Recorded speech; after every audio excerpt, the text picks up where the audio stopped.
저는 신문을 볼 때 관심 있게 보는 이제 기사 중에 하나가 한평생 한 길로만 달려간 분들에 대한 겁니다.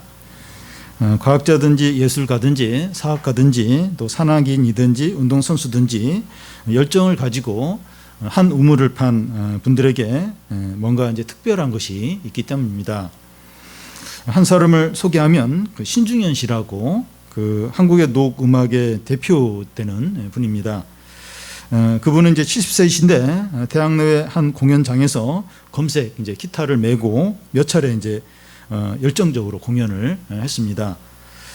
기자가 언제 은퇴하실 거냐고 이렇게 묻자 좋은 기타는 연주자가 실력이 안 되면 소리가 나지 않는데 아직 자기 기타는 소리를 잘 낸다는 겁니다.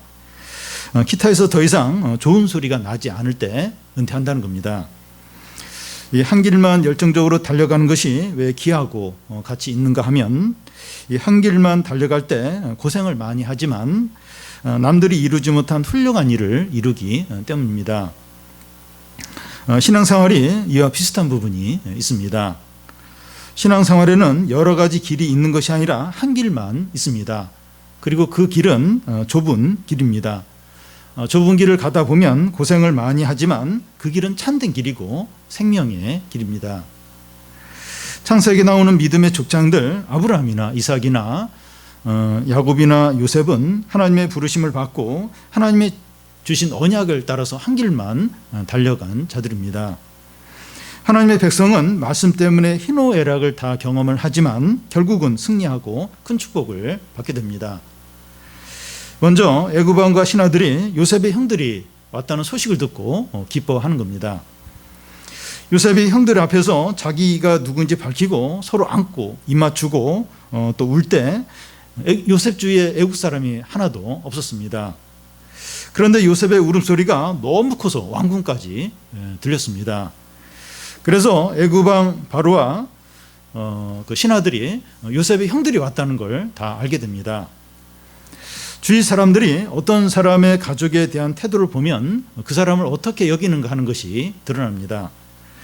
남편은 아내가 시댁 식구들 왔을 때 밥을 잘 해주는지, 또 아내는 남편이 친정 식구들이 왔을 때 잘 이렇게 반갑게 맞이해 주는지 민감하게 살핍니다.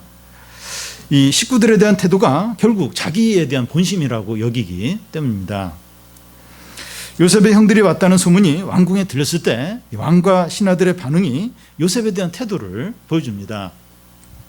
16절에서 20절까지를 보면 요셉의 형들이 왔다는 소문이 바로 궁에 들림에 바로와 그의 신하들이 기뻐하고 바로는 요셉에게 이르되 내 형들에게 명령하기를 너희는 이렇게 하여 너희 양식을 싣고 가서 가나안 땅에 이르거든 너희 아버지와 너희 가족을 이끌고 내게로 오라 내가 너희에게 애굽의 좋은 땅을 주리니 너희가 나라의 기름진 것을 먹으리라 이제 명령을 받았으니 이렇게 하라 너희는 애굽 땅에서 수레를 가져다가 너희 자녀와 아내를 태우고 너희 아버지를 모셔오라 또 너희의 기구를 아끼지 말라 온 애굽 땅에 좋은 것이 너희 것임이라.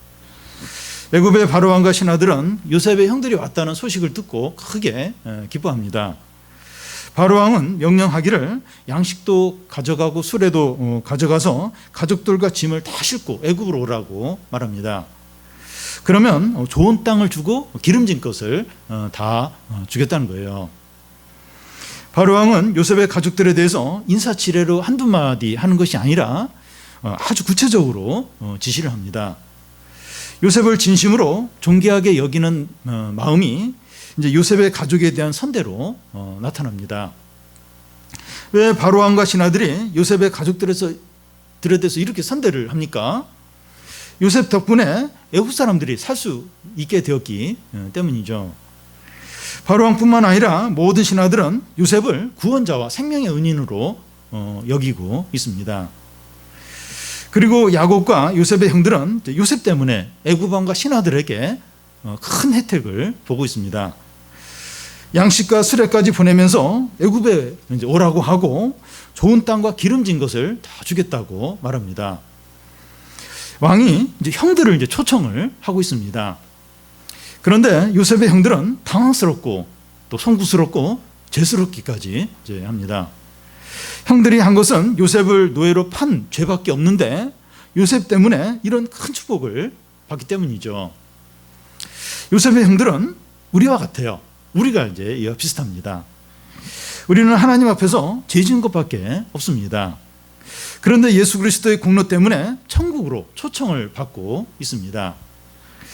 이 천국의 비유 중에 천국은 어떤 임금이 잔치를 베푼 것과 같다고 이렇게 하는데 모든 좋은 것들을 풍성하게 준비해 놓고 사람들을 초청하는 겁니다. 와서 먹고 마시고 모든 좋은 것을 누리라는 거예요. 주님은 우리를 잔치집 같은 천국으로 초청을 하고 있습니다. 그런데 우리가 이제 한 일도 없고 잘한 것도 없는데 너무 좋고 귀한 것을 주니까 오히려 은혜를 하찮게 여기는 경향이 있습니다.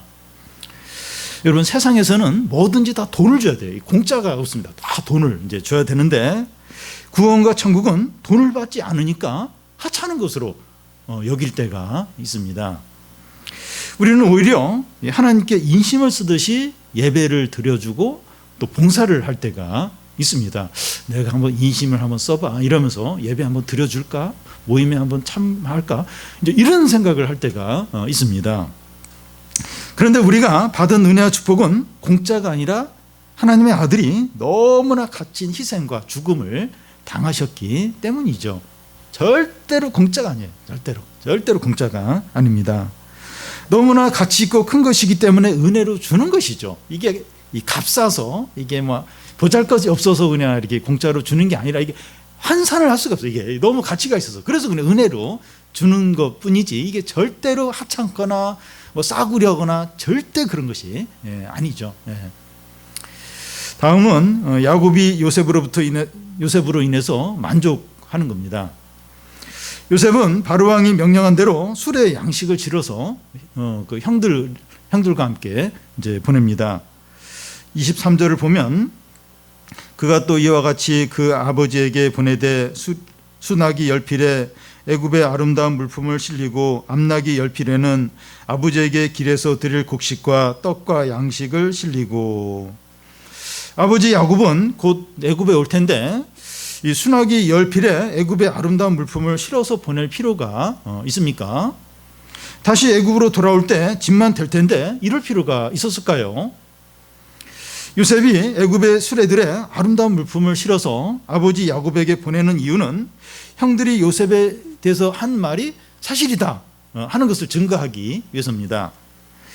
죽은 줄 알았던 요셉이 살아있고 그것도 애굽 총리가 되었다는 것을 증거하기 위해서입니다.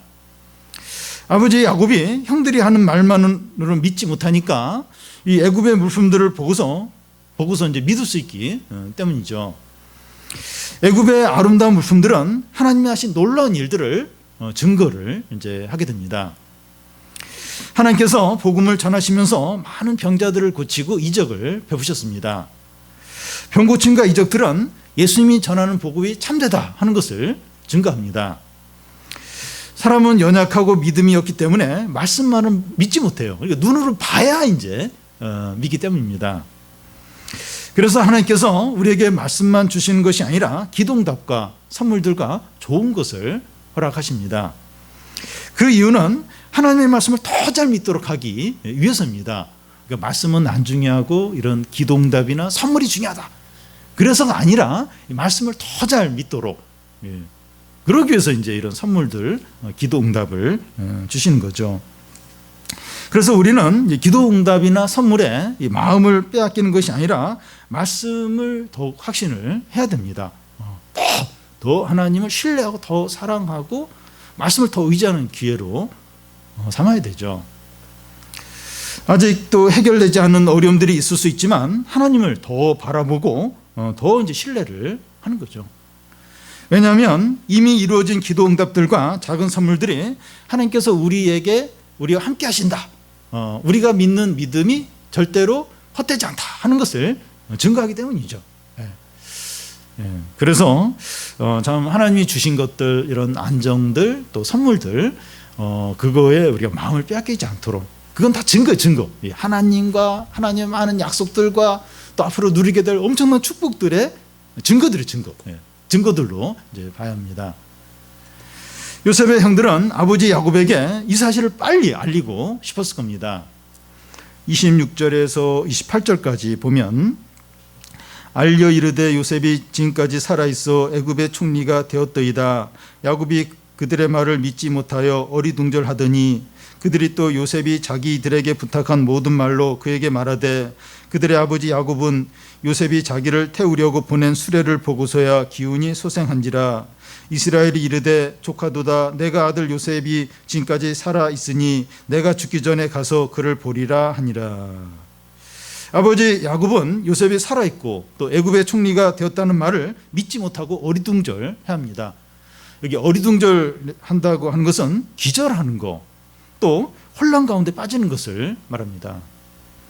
야곱은 아들들의 말을 듣고선 그 사실을 믿었다가 사실이 아니면 절망할 것이 두려워서 혼란스러워 하는 겁니다.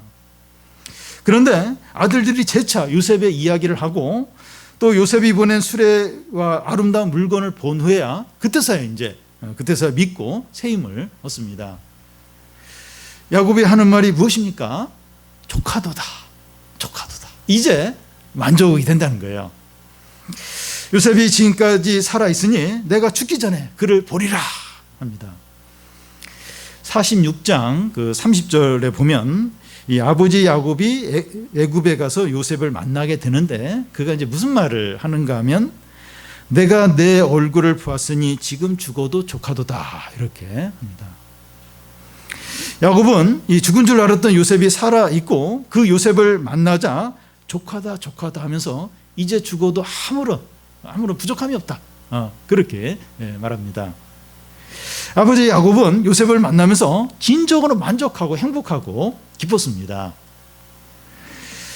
사람이 진정으로 만족하고 행복해할 때는 모든 것이 다 갖추어지거나 모든 일이 100% 다 되어야 하는 것이 아닙니다. 자기에게 가장 중요한 일이나 자기가 가장 바라던 것들이 이루어졌을 때 진정으로 만족해하고 행복해합니다. 몇 년 전에 그 동계올림픽에서 여자 스피드 스케이팅에서 금메달 딴 그 선수가 이제 무슨 말을 했는가 하면 세상을 다 얻은 것 같다고 말했습니다. 그에게 금메달을 따는 것이 가장 중요했고 그래서 그것을 얻었을 때 세상을 다 얻은 것처럼 만족스럽고 기쁘다는 거죠.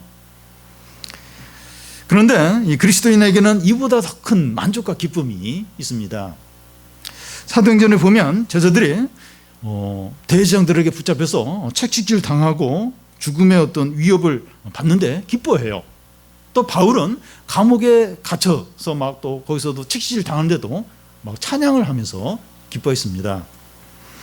성도들이 모든 어려움을 다 이길 수 있는 그런 넘치는 기쁨이 어디서 옵니까? 어디서 와요? 예수 그리스도죠. 좋은 일이 생기지 않고 주위에 아무도 없어도 예수 그리스도 한 분만으로 만족하고 기뻐하는 겁니다. 찬송가에 나오는 것처럼 주 예수보다 더 귀한 것이 없네. 이 세상 부귀와 바꿀 수 없네. 또 복음성가에 나오는 것처럼 예수님 한 분만으로 나는 만족해 하는 겁니다. 그리스도를 진정으로 만나고 믿는 사람은 이런 고백을 해요. 진짜 예수님을 믿는 사람, 예수님을 만난 사람, 그런 사람은 이런 고백을 하고 진짜 예수님을 기뻐합니다. 아버지 야곱은 요셉을 만난 기쁨이 너무나 커서 지금 죽어도 부족함이 없다고 말합니다. 그리스도의 삶이 이렇습니다. 오늘 밤에 우리가 주님께 간다고 해도 부족함이 없습니다. 그리스도인들은 여생을 사는 거죠. 여생을 사는 거예요. 여생을. 오늘 밤 죽어도 뭐 부족함이 없는데 그냥 여생을 오늘 하루 또 한 주, 또 한 달, 또 1년, 또 10년 여생을 이제 사는 겁니다. 우리가 세상을 사는 목적은 더 돈을 많이 벌고 더 높은 자리에 올라가고 더 유명해지고 더 인생을 즐기기 위해서가 아닙니다.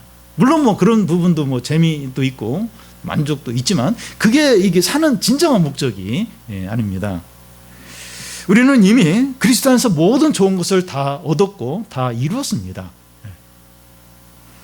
지금 우리가 사는 것은 바울이 고백한 것처럼 우리 안에 그리스도가 사는 거죠. 또 그리스도의 영광을 위해서 사는 겁니다.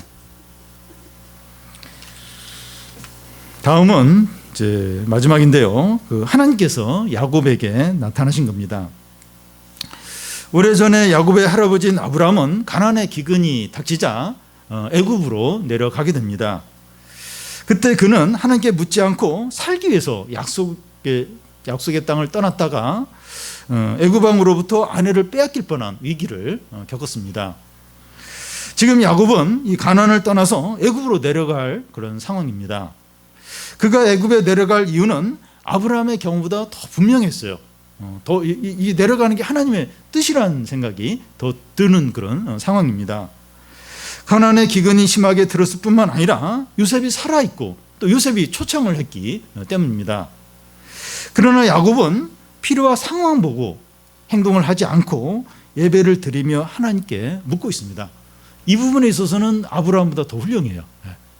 바로 지금 상황을 보면 또 막 얼마나 요셉을 보고 싶겠습니까? 그래서 막 정신없이 막 애굽으로 내려갈 것 같은데 그 애굽 그 경계 브엘세바에서 다 이렇게 서서 거기에 딱 머물면서 하나님께 예배를 드려요. 하나님께 묻습니다. 46장 1절을 보면 이스라엘이 모든 소유를 이끌고 떠나 브엘세바에 이르러 그의 아버지 이삭의 하나님께 희생제사를 드리니. 브엘세바는 애굽과 가까운 이제 가나안 지역이고 아버지 이삭이 제단을 쌓고 예배를 드리던 곳입니다. 야곱은 그곳에서 하나님께 예배를 드리고 있습니다. 그의 마음은 한시라도 빨리 애굽에 내려가서 요셉을 만나고 싶을 겁니다. 그런데 야곱은 자신의 현실적인 필요보다도 하나님의 뜻을 더 우선적으로 여기고 있어요. 약속의 땅을 떠나도 되는지 고민을 하고 있어요. 하나님의 인도를 받고 있습니다. 하나님께서 가지 말라고 하면 가지 않으려고 해요. 거기 브엘세바에서 예배를 드리면서 기도를 하고 있어요. 하나님 인도를 구하고 있어요. 너무 내려가고 싶죠. 너무 지금 막 너무 가고 싶어요. 요새 너무 만나고 싶어요. 근데 하나님이 가지 말라, 약속의 땅을 떠나면 안 된다 이러면 안 갈 생각도 하고 있는 겁니다. 우리는 종종 꼭 하고 싶은 일이나 원하는 일이 있으면 기도를 덜 하고 말씀을 안 들으려고 하는 경향이 있어요. 기도를 더 하고 말씀을 더 가까이 해야 되는데 반대로 이렇게 하는 경향이 있어요. 왜냐하면 기도를 자꾸 하면 할수록 말씀을 보면 볼수록 내가 원하는 거 하지 말라, 그리고 자꾸 마음에도 부담이 생기고 그럴까 봐 기도도 덜 하고 말씀도 가까이 안 하고 그런 경향이 있습니다. 그런데 하나님께 묻지 않고 우리 생각대로 한 일이 당장은 이렇게 좋아 보여도 시간이 지나고 보면 열매도 없고 후회만 남는 경우가 많이 있습니다. 그래서 무슨 일을 하든지 하나님이 기뻐하시고 함께 하는 것이 중요합니다. 우리에게 아무리 필요하고 중요하더라도 하나님이 하지 말라고 하면 하지 않겠다 이런 마음을 먹어야 합니다. 우리는 우리의 삶에 하나님이 말씀하시고 관여하시도록 이렇게 여지를 남겨드려야 됩니다. 이게 지혜로운 거죠. 이게 복받는 길입니다. 왜냐하면 하나님 우리보다 더 지혜로우시죠. 우리를 너무 사랑하시고 그렇기 때문에 이렇게 막 중요하고 내 필요하고 하고 싶은 일이 있으면 빨리 막 해치고 싶어요. 빨리 추진하고 싶어요. 그럴수록 이렇게 자꾸 여지를 줘요. 여지를 주면 그 내 계획대로 원하는 대로 못할 가능성이 있어요. 환경이 바뀌면서 그래도 이게 하나님의 뜻이라면 내가 조금 지체돼도 반드시 이루어질 거다. 길이 열릴 거다. 그런 믿음을 가지고 자꾸 여지를 줘요. 여지를 줬는데 막 막혀서 못하게 되고 하나님 뜻이 아닌 거예요. 나중에 있다 보면 잘했다. 하나님 막으셨다. 감사하다. 그런 고백을 하게 됩니다. 그래서 진짜 중요하고 내가 진짜 원하는 일이면 일일수록 좀 자꾸 여지를 줘요. 하나님 좀 관여하시도록, 인도하시도록. 그게 지혜로운 거죠. 그게 이제 복된 겁니다. 하나님께서 그날 밤 야곱에게 나타나셨습니다. 2절에서 4절까지 보면 그 밤에 하나님이 이상 중에 야곱에게 나타나 이르시되 야곱아 야곱아 하시는지라 야곱이 이르되 내가 여기 있나이다 하매 하나님이 이르시되 나는 하나님이라 내 아버지의 하나님이니 애굽에 내려가기를 두려워하지 말라. 내가 거기서 너로 큰 민족을 이루게 하리라. 내가 너와 함께 애굽에 내려가겠고 반드시 너를 인도하여 다시 올라올 것이며 요셉이 그의 손으로 내 눈을 감기리라 하셨더라. 하나님은 야곱을 부를 때 야곱아 야곱아 이렇게 두 번에 걸쳐서 부르십니다. 이것은 야곱을 친근히 여기고 사랑하시는 표현입니다. 하나님은 우리가 이제 예배 드리러 나왔을 때 우리의 이름을 친근하게 부르십니다. 남이야 남이야, 민찬아 민찬아 이렇게. 하나님은 우리를 하늘의 아버지로 부르시고 계신 겁니다. 그래서 야곱은 내가 여기 있나이다 이렇게 대답합니다. 무슨 말씀이라도 믿고 순종하겠다는 거예요. 우리는 하늘 아버지의 말씀에 이런 말씀을 가져야 됩니다. 하나님은 말씀하시기 전 이제 자기를 이제 소개하는데 내가 창조 하나님이다, 내가 온 우주를 창조했다 이렇게 하시지 않고 내 아버지의 하나님이라고 합니다. 그 이유는 너의 할아버지와 너의 아버지에게 언약하신 것이 생각나도록 하기 위해서입니다. 너희 후손을 하늘의 별처럼 많게 하고 내 후손에게 가나안 땅을 주고 내 후손이 400년 동안 이방에서 나그네가 되어 크게 번성을 하고 다시 가나안으로 돌아오게 될 것이라고 한 언약을, 이게 아브라함과 이삭과 야곱에게 한 언약인데 그 언약이 생각나도록 이제 하기 위해서입니다. 애굽에 내려가는 것을 두려워하지 말라는 거예요.